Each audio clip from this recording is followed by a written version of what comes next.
तो राधे राधे साथियों, कैसे हैं आप सब। आपका हमारे यूट्यूब चैनल ज्ञान टॉक में हार्दिक दिल से स्वागत है। हमारे चैनल में मेडिकल से संबंधित वीडियोज़ आती रहती हैं, तो प्लीज़ हमारे चैनल को सब्सक्राइब करें और ज़्यादा से ज़्यादा लोगों तक वीडियोज़ को शेयर करें, ताकि अन्य लोगों को भी मेडिकल टर्म्स के बारे में पता चल सके। और बेल आइकन के बटन को दबाना ना भूलें, ताकि जब भी हमारी नई वीडियोज़ चैनल में आए तो आप तक नोटिफिकेशन पहुँच सके। तो चलिए स्टार्ट करते हैं। मेडिकल टर्म्स पार्ट 1, ब्लड से रिलेटेड मेडिकल टर्म्स देखने वाले हैं हम। तो पहला देखते हैं पॉलीस्थेमिया। पॉलीस्थेमिया क्या होता है? जब आरबीसी या हीमोग्लोबिन का लेवल इंक्रीज हो जाता है तो उस कंडीशन को हम पॉलीस्थेमिया कहते हैं। इंक्रीज लेवल ऑफ हीमोग्लोबिन या आरबीसी। आरबीसी क्या होता है? आरबीसी होता है रेड ब्लड सेल्स, लाल रक्त कोशिकाएं। जो हीमोग्लोबिन होता है उसका मुख्य कार्य क्या होता है? पहले तो ये समझते कि हीमोग्लोबिन क्या है। हीमोग्लोबिन एक प्रकार का प्रोटीन है। जो लाल रक्त कोशिकाएं हैं मुख्य रूप से हीमोग्लोबिन से बनी होती हैं। हीमोग्लोबिन की वजह से ही रक्त का कलर लाल दिखता है।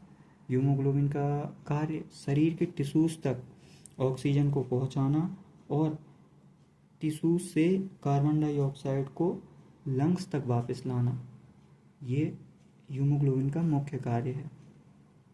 आगे देखते हैं दूसरी कंडीशन, एनीमिया। एनीमिया क्या है? आरबीसी या हीमोग्लोबिन का लेवल कम हो जाए तो हम उस कंडीशन को क्या कहते हैं? एनीमिया।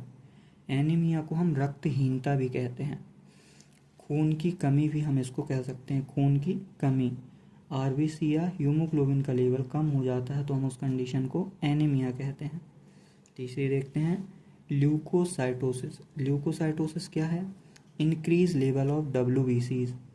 जब वाइट ब्लड सेल्स की संख्या ब्लड में ज़्यादा हो जाती है तो हम उस कंडीशन को ल्यूकोसाइटोसिस कहते हैं। सफ़ेद रक्त कोशिकाओं की संख्या जब ज़्यादा हो जाती है तो हम उसको क्या कहते हैं? ल्यूकोसाइटोसिस। आगे देखते हैं ल्यूकोपेनिया। ल्यूकोपेनिया क्या है? Leukopenia decrease level of WBC। जब वाइट ब्लड सेल्स की संख्या ब्लड में कम हो जाती है तो हम उस कंडीशन को ल्यूकोपेनिया कहते हैं। आगे देखते हैं न्यूट्रोफिलिया। न्यूट्रोफिलिया क्या है? Increase level of neutrophils. जब न्यूट्रोफिल्स की संख्या बढ़ जाती है तो हम उस कंडीशन को न्यूट्रोफिलिया कहते हैं। देखते हैं न्यूट्रोपेनिया। न्यूट्रोपेनिया क्या है? Decrease level of neutrophils. जब न्यूट्रोफिल्स की संख्या कम हो जाती है तो हम उस कंडीशन को न्यूट्रोपेनिया कहते हैं। आगे देखते हैं लिम्फोसाइटोसिस। लिम्फोसाइटोसिस क्या है? तो इंक्रीज लेवल ऑफ लिम्फोसाइट्स। जब लिम्फोसाइट्स की संख्या ज़्यादा हो जाती है तो हम उस कंडीशन को लिम्फोसाइटोसिस कहते हैं। आगे देखते हैं लिम्फोसाइटोपेनिया। लिम्फोसाइटोपेनिया क्या है? Decrease level of lymphocytes. जब लिम्फोसाइट्स की संख्या कम हो जाती है तो हम उसी कंडीशन को लिम्फोसाइटोपेनिया कहते हैं। आगे देखते हैं ईसिनोफिलिया। ईसिनोफिलिया क्या है? Increase level of eosinophils. जब ईसिनोफिल्स की संख्या ज़्यादा हो जाती है तो हम उस कंडीशन को ईसिनोफिलिया कहते हैं। आगे देखते हैं ईसिनोपेनिया। ईसिनोपेनिया क्या है? Decrease level of eosinophils. जब ईसिनोफिल्स की संख्या कम हो जाए तो उस कंडीशन को हम ईसिनोपेनिया कहेंगे। चलिए आगे देखते हैं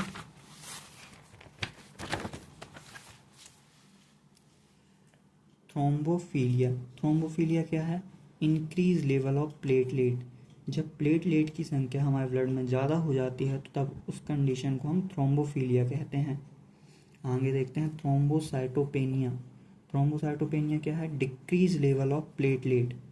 जब प्लेटलेट्स की संख्या कम हो जाती है तो हम उस कंडीशन को थ्रोम्बोसाइटोपेनिया कहते हैं। आगे देखते हैं थैलेसेमिया। थैलेसेमिया क्या है? Decrease level of haemoglobin. जब हीमोग्लोबिन का लेवल कम हो जाता है तो उस कंडीशन को हम थैलेसेमिया कहते हैं। थैलेसेमिया एक वंशानुगत रक्त विकार है जिसमें शरीर में सामान्य से कम हीमोग्लोबिन बनता है। आगे देखते हैं मायोकार्डियाटिस। मायोकार्डियाटिस क्या है? Inflammation of heart muscles. जब हार्ट की मसल्स में, हृदय की मांसपेशियों में सूजन आने लगती है तब उस कंडीशन को हम मायोकार्डियाटिस कहते हैं। तो ठीक है दोस्तों, अब अगले पार्ट में हम इसके आगे चर्चा करेंगे।